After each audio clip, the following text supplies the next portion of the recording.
जो last topic हमने cover कर लिया था वो था कूलम्ब्स लॉ की एक्सपेरिमेंटल जो फॉर्म थी. Now electric field intensity.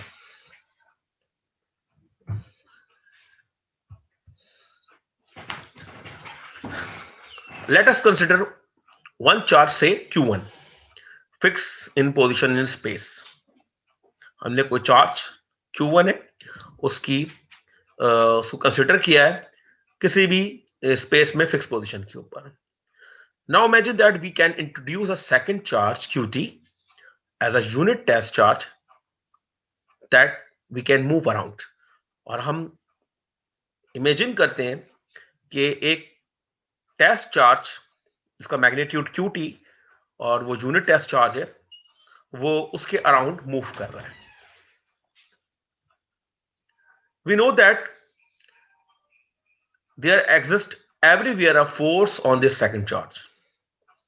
हम ये जानते हैं अपनी प्रीवियस नॉलेज से कि वो जो सेकंड चार्ज, जो टेस्ट चार्ज जिसको हम आम जबान में कहते हैं, वो उस चार्ज के अराउंड हर जगह पे फोर्स एक्सपीरियंस करेगा. और ये जो सेकंड चार्ज है, जो टेस्ट चार्ज है, वो ये शो करेगा कि वहां पे कोई फोर्स फील्ड एग्जिस्ट करती है. और वो टेस्ट चार्ज जो फोर्स एक्सपीरियंस कर रहा होगा उसको हम कूलम्ब्स लॉ से डिफाइन करते हैं, और वो बराबर होगी Ft is equal to 1/4 pi epsilon naught Q1 Qt R1t square A1t. ये हमने अपने प्रीवियस टॉपिक के अंदर ये टॉपिक हमने कूलम्ब्स लॉ का कवर किया था. Writing this force as force per unit charge. अगर हम इस फोर्स को पर यूनिट चार्ज पे रख दें तो ये आपके पास आ जाएगा 1/4 pi epsilon naught Q1 R1t square A1t. और ये आपके पास फोर्स पर यूनिट चार्ज बन जाती है इलेक्ट्रिक फील्ड इंटेंसिटी, और ये एक वेक्टर फील्ड होती है.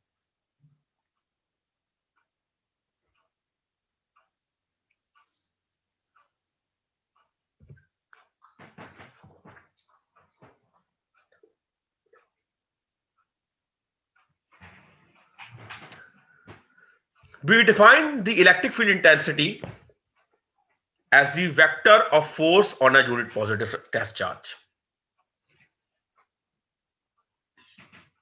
And electric field intensity E is measured by unit Newton per coulomb or volt per meter.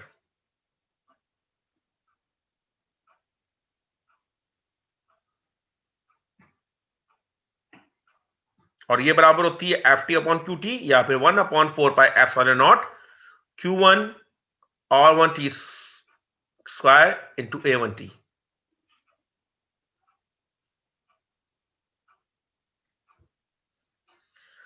The field of a single point charge can be written as, और अगर एक single point charge है isolated, जो हमने अपनी applied physics course के अंदर पढ़ा हुआ था, प्रेजेंटेशन कॉन्सेप्ट सब कुछ वही है, सिर्फ थोड़ी सी नॉमेनक्लेचर के अंदर चेंजिंग की गई है. वो बराबर होती है E equal to 1/4 pi epsilon naught Q upon R square. वहां आप इस Q को स्मॉल q कंसीडर कर रहे थे, तो इस R को स्मॉल r से रिप्रेजेंट कर रहे थे. बाकी ये पूरा फॉर्मूला वही है. और ये थी electric field due to the point charge, where AR is a unit vector in the direction from the point at which point charge Q is located to the point at which E is desired. AR आपके पास unit vector है जिसकी direction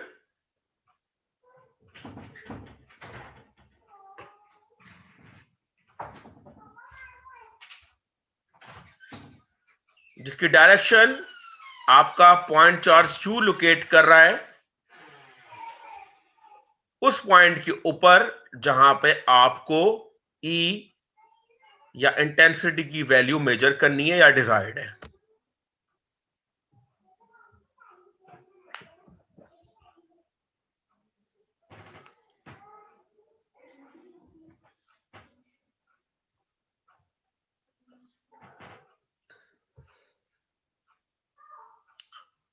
For a charge which is not at the origin of the coordinate, the electric field intensity is, तो हम यहां पे एक ऐसा case discuss कर रहे हैं जहां पे हमारे एक्स वाई जी कोऑर्डिनेट के ऊपर जिस चार्ज की हमें इंटेंसिटी फाइंड आउट करनी है वो ओरिजिन पे नहीं है, बल्कि ओरिजिन से डिस्टेंस या ओरिजिन से पोजीशन वेक्टर या पोजीशन क्यू पे मौजूद है, और उसका पोजीशन वेक्टर है आर डैश, और यहां पे उसके जो कोऑर्डिनेट्स हैं वो है एक्स डैश, वाई डैश और जेड डैश।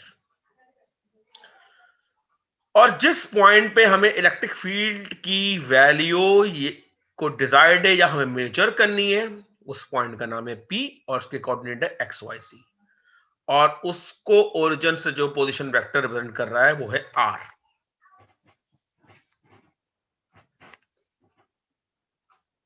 ओरिजिन से जो चार्ज है वो आर डैश है, और जो ओरिजिन से जहां पे फील्ड मालूम करनी है वो आर है। तो इस फिगर और वेक्टर नॉलेज से हम जानते हैं कि ये जो डिस्टेंस जिसको हम कैपिटल आर कह रहे हैं वो बराबर होगा आर माइनस आर डैश के। आप वेक्टर एडिशन से निकाल लेंगे इसको।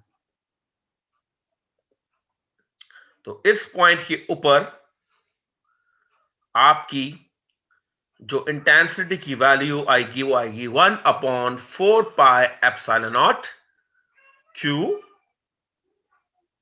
चार्ज का मैग्नीट्यूड है, divide by R minus P तक का डिस्टेंस, जो कि बराबर होगा R minus R dash vector के मैग्नीट्यूड के, और क्योंकि उसके ऊपर स्क्वायर होता है तो यहां भी आपके पास स्क्वायर आ गया। और ये जिस पॉइंट चार्ज क्यू का आपको फील्ड चाहिए ई के ऊपर, उसका जो यूनिट वेक्टर होगा वो जाहिर सी बात है वो यूनिट वेक्टर होगा वेक्टर आर का यूनिट वेक्टर, यानी कि आप अगर वेक्टर आर जो के बराबर है आर माइनस आर डैश के, उसको उसके मैग्नीट्यूड से डिवाइड कर देंगे तो आपके पास यूनिट वेक्टर आ जाएगा in the direction of R minus R dash.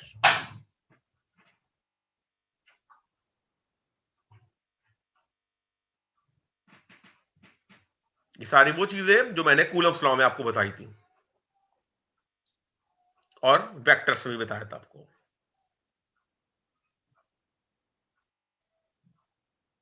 तो रीअरेंजिंग द इक्वेशन, ये हो गया Q into R minus R dash, और ये हो गया आर माइनस आर डैश का Q।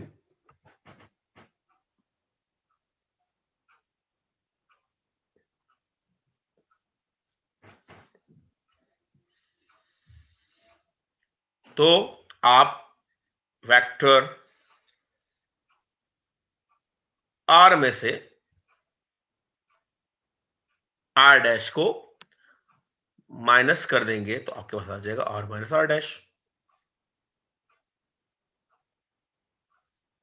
और कोऑर्डिनेट सिस्टम मैंने बताया था आप कि x को x से माइनस करेंगे और उसका यूनिट वेक्टर आएगा, y को y से माइनस करेंगे उसका यूनिट वेक्टर आएगा, और z को z से माइनस करेंगे तो उसका यूनिट वेक्टर आएगा। तो ये आपके पास r माइनस r डैश बराबर हो जाएगा x minus x dash into A X, y minus y dash into A Y, और z minus z dash into A Z. तो ये तो आ गया r माइनस r डैश।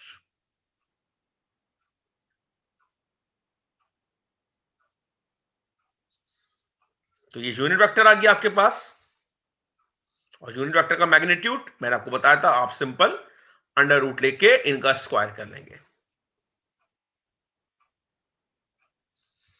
तो जब इसका अंडर रूट देंगे तो 1/2 होगा, तो ये 3/2 हो गया, और इन सबके ऊपर स्क्वायर आ गया।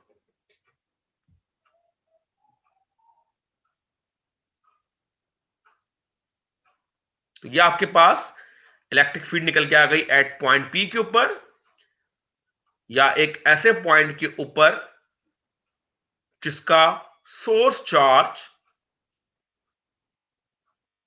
ओरिजिन पे नहीं था कोऑर्डिनेट सिस्टम के।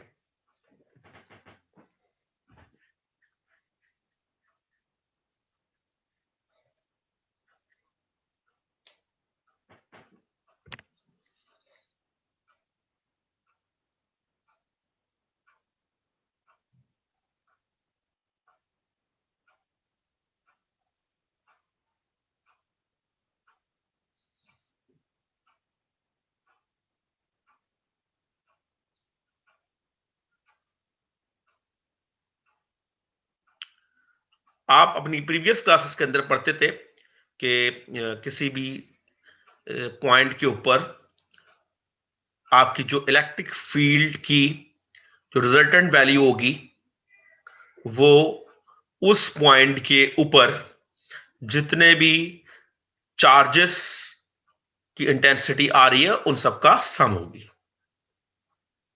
अगर एक साथ चार्जेस रखे और आपको किसी पॉइंट के ऊपर इंटेंसिटी की वैल्यू फाइंड आउट करनी है तो हम उनको ऐड कर लिया करते थे। यहां पे आपको ये कोऑर्डिनेट फॉर्म के अंदर दिखाया जा रहा है। So the electric field intensity due to 2 point charge से Q1 एट R1, ये आपका ओरिजिन है, Q1 R1 पे है। इसी तरह जो दूसरा चार्ज है Q2 वो R2 पे है, और जिस पॉइंट पे हमें इन दोनों की कंबाइंड इंटेंसिटी मालूम करनी है वो R के ऊपर है ओरिजिन से। सिंपल, इसी फिगर को हम ले रहे हैं।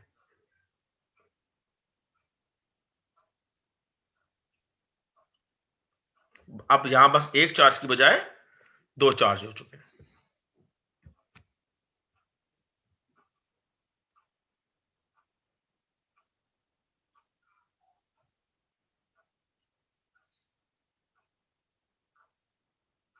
तो आपकी इलेक्ट्रिक फील्ड की वैल्यू पॉइंट P के ऊपर ये सम होगी electric field intensity on test charge caused by Q1 and Q2 acting alone।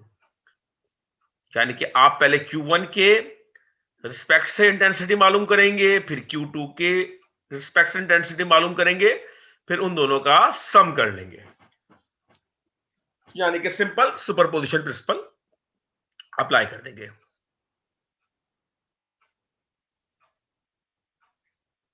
तो ये डिस्टेंस R1, ये R2 और ये R। तो अपनी वेक्टर नॉलेज से एक आप इनको सॉल्व करेंगे ट्राइंगल्स को, तो आपको जो डिस्टेंस मिलेगा, जो आपका ये R होता है, ये बराबर रहेगा R माइनस R1 के स्क्वायर के, और दूसरे वाले केस में आएगा R माइनस R2 के स्क्वायर के। जिस तरह यहां पे ये आया था R माइनस R डैश। तो आप इसी तरह इसको सॉल्व करेंगे जैसे मैंने आपको यहां बताया था।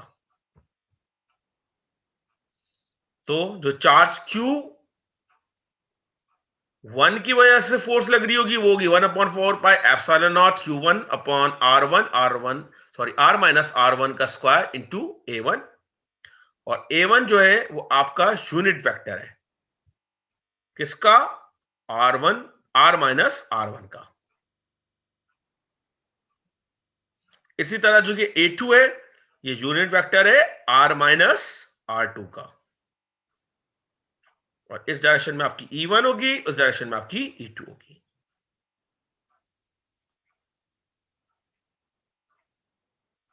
तो आप इन दोनों की इंडिविजुअल इलेक्ट्रिक फील्ड निकालेंगे और उन दोनों को सम कर लेंगे।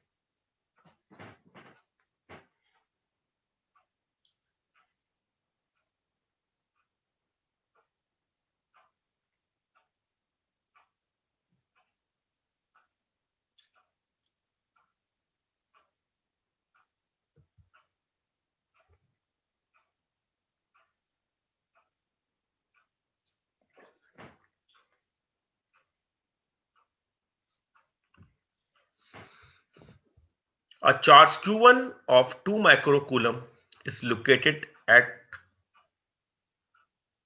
P1 00, एक पॉइंट P1 है 00 पे।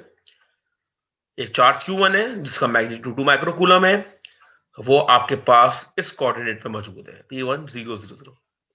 एक सेकंड चार्ज है जिसका मैग्नीट्यूड 3 माइक्रोकूलम है, वो आपके पास इस कोऑर्डिनेट पे मौजूद है -1 2 3। आपको E की वैल्यू मालूम करनी है इन दोनों चार्जेस की वजह से इस पॉइंट के ऊपर, जो कि वो है M 3 -4 और 2, जिनकी एक्स वाई जी की वैल्यूज गिवन है आपको।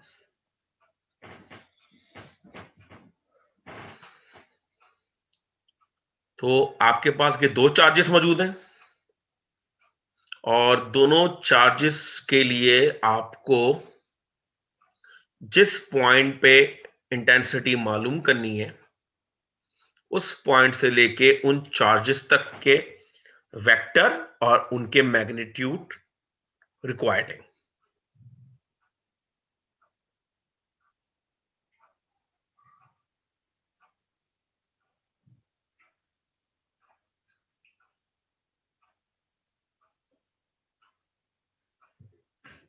तो सबसे पहले हम क्या करेंगे, हम जिस पॉइंट के ऊपर हमें रिक्वायर्ड होता है उससे हम पहले पॉइंट को माइनस करेंगे।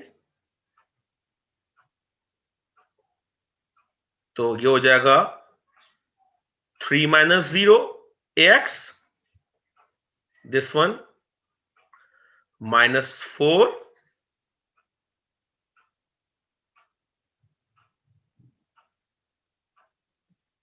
ay, and this one 2 az।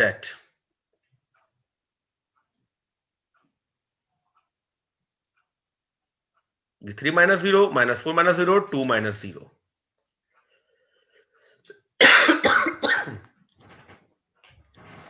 तो ये आपके पास r माइनस r1 आ गया, 3x minus 4ay plus 2az। समझे? ये आपके पास ये वाला वेक्टर आ गया r माइनस r1।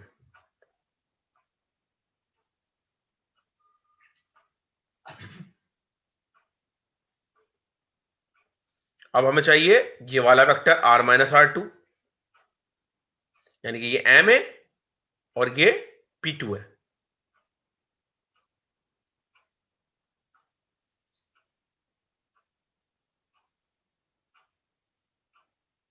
हम m में से p2 को माइनस कर देंगे, यानी कि r2 को माइनस कर देंगे, r2 का जो पोजीशन है।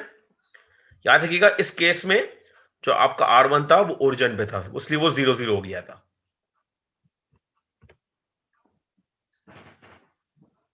अगेन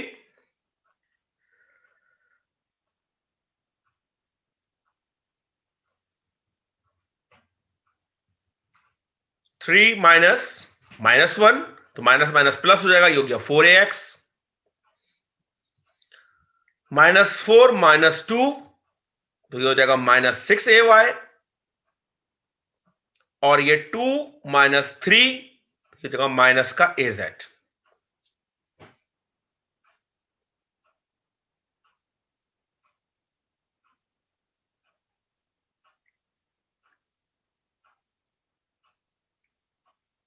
तो ये आपके पास दोनों वेक्टर आ गए। ये वो वेक्टर है जो Q से सॉरी P1 से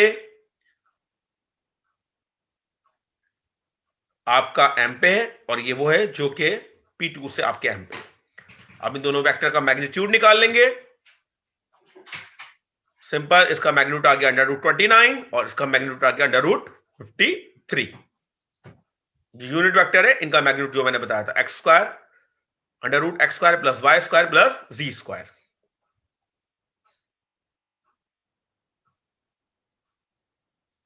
जो ऊपर फॉर्मूला भी देखा था वो अप्लाई कर दिया।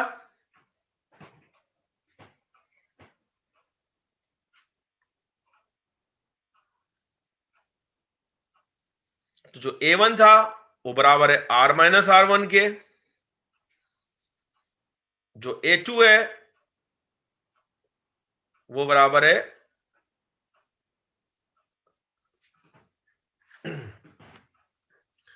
a1 जो है वो unit vector sorry r minus r1 का। तो आप a1 की जगह सब्स्टिट्यूट करेंगे r minus r1 upon r minus r1 का मैग्नीट्यूड। इसी तरह a2 की जगह सब्स्टिट्यूट करेंगे r minus r2 divide by r minus r2 का मैग्नीट्यूड।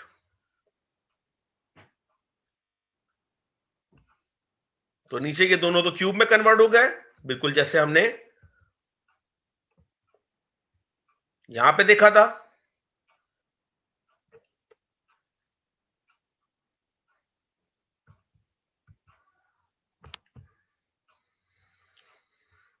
Q1 और Q2 की वैल्यू रख दी, R minus R1 R minus R2 की वेक्टर्स रख दिए और इन दोनों का मैग्नीट्यूड नीचे रख दिया।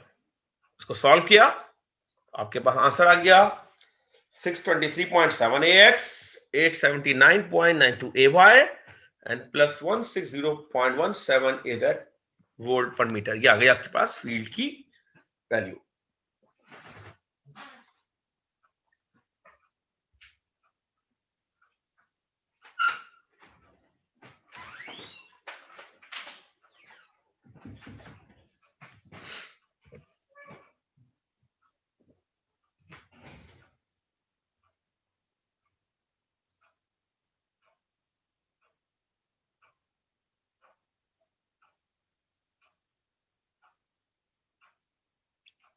Field due to a continuous volume charge distribution. Now student, if we now visualize a region of space filled with a tremendous number of charges, मतलब बहुत ज्यादा अमाउंट में चार्जेस हो, which are separated by a minute distance, मतलब बहुत ज्यादा बड़ी amount of charges बहुत माइन्यूट डिस्टेंस के ऊपर सेपरेटेड हो. We see that we can replace this distribution of very small particle with a smooth continuous distribution described by a volume charge density. Just as we describe water as having a density of 1 gram per centimeter cube, even though it consists of atomic and molecule size particles. We can do this only if we are uninterested in these small irregularities or ripples in the field as we move from electron to electron, or if we are little that the mass of the water actually increase in small but finite steps as each new molecule is added.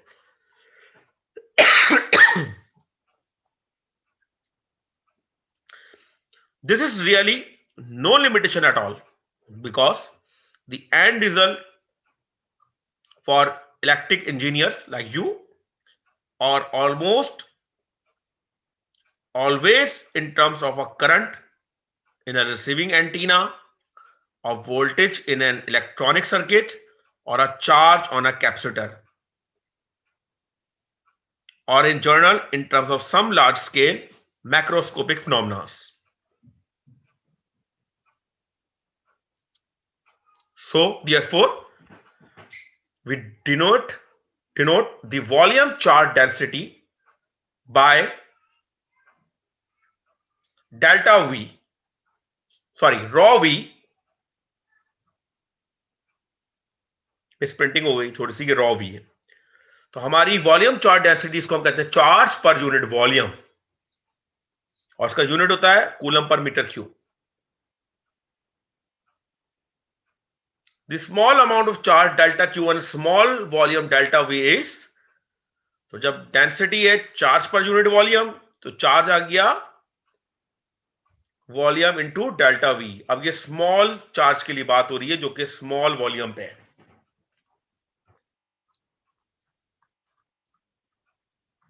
So we defined rho V mathematically by using a limit on the above equation. हम इस पर limit apply कर देते हैं और यहां से rho V की वैल्यू फाइंड करते, तो delta V tends to 0, delta Q upon delta V. हम बात कर रहे हैं बहुत छोटे वॉल्यूम के लिए. The total charge within some finite volume is obtained by integrating throughout the volume. अगर ये किसी बहुत छोटे वॉल्यूम के लिए और हमें टोटल चार्ज चाहिए किसी वॉल्यूम के अंदर, तो हम पूरे उस वॉल्यूम को क्या कर लेंगे, इंटीग्रेट कर लेंगे. rho V is the volume charge density. तो rho V into dV, और पूरी आपने इसको इंटीग्रेट कर दिया ओवर द होल वॉल्यूम, तो आपको पास पूरे वॉल्यूम के चार्जेस निकल के आ जाएंगे.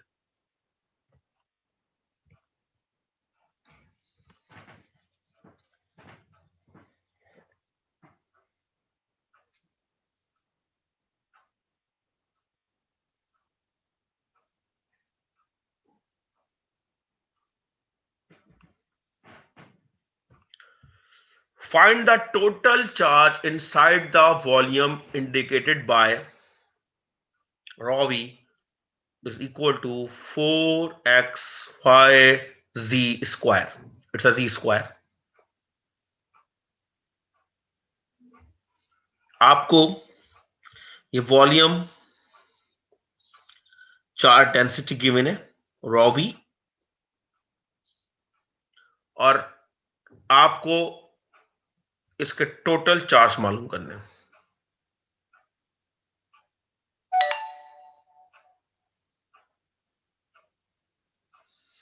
और इधर आपको तीन चीजें गिवन है। One is rho, second is phi and third is G. तो क्या चीज जहन में आती है इन तीन चीजों को देख के?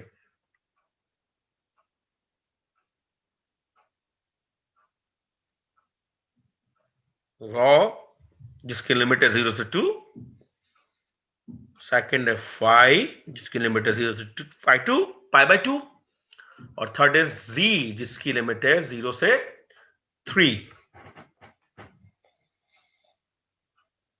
तो आप जब इनको देखते हैं तो आपको पता चलता है कि आपको ये सर्कुलर सिलेंड्रिकल कोऑर्डिनेट्स गिवन है, जिसमें रॉ जो था रेडियस था, फाई एंगल था, और जी जो जेड एक्सिस का डिस्टेंस आपका था।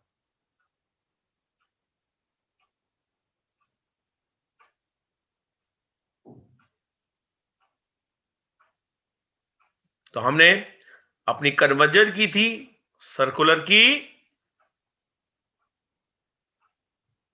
रेक्टेंगुलर में, तो x बराबर आया था रॉ कॉस फाई के, y बराबर आया था रॉ साइन फाई के, और z बराबर आया था z के। तो हमारे पास जो वॉल्यूम चार्ज डेंसिटी मौजूद है वो हमें गिवन है 4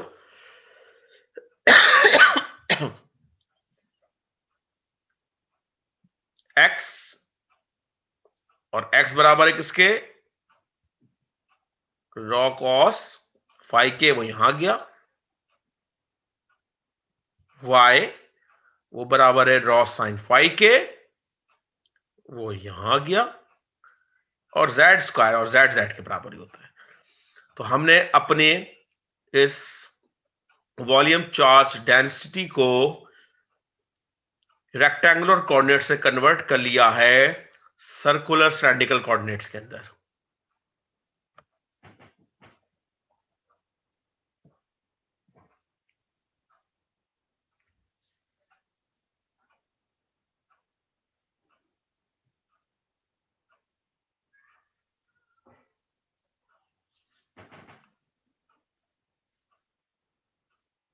अब हमें टोटल चार्ज मालूम करने हैं, तो टोटल चार्ज के लिए हम क्या करते हैं? सरफेस चार्ज डेंसिटी का integrate, surface volumetric charge density को हम इंटीग्रेट कर लेते हैं ओवर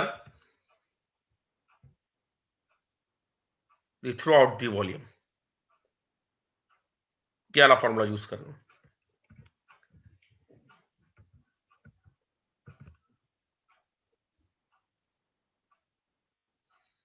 तो रॉ भी हमें जो गिवन है वो ये रहा, वो हमने यहां लिख दिया।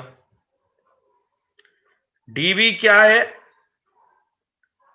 जहनों पे थोड़ा सा जोर डालें।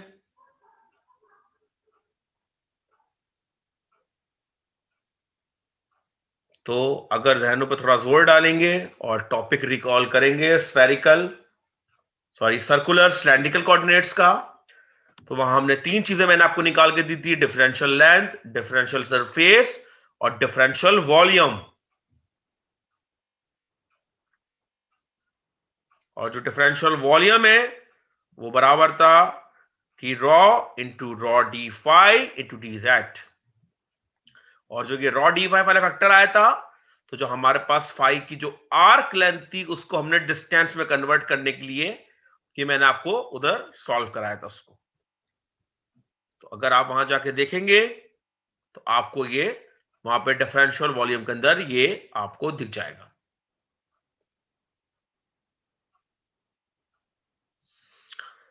और सिंपल हमने जो इनकी इंटीग्रेशन की लिमिट्स थी वो अप्लाई कर दी है। रॉ की लिमिट थी 0 से 2 तक, फाई की लिमिट थी 0 से π/2 और z की लिमिट थी 0 से 3।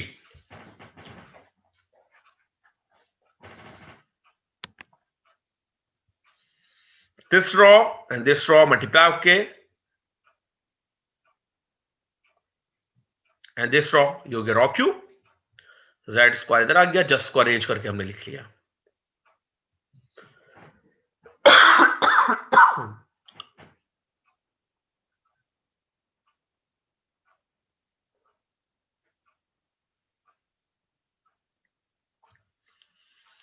तो सबसे पहले हम अपनी इक्वेशन को इंटीग्रेट कर रहे हैं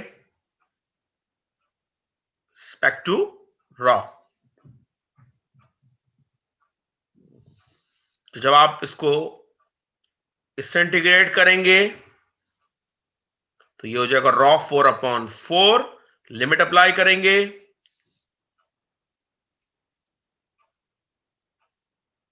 तो ये हो जाएगा 8/2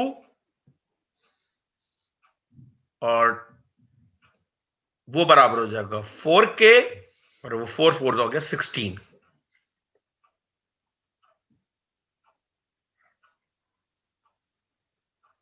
इसी तरह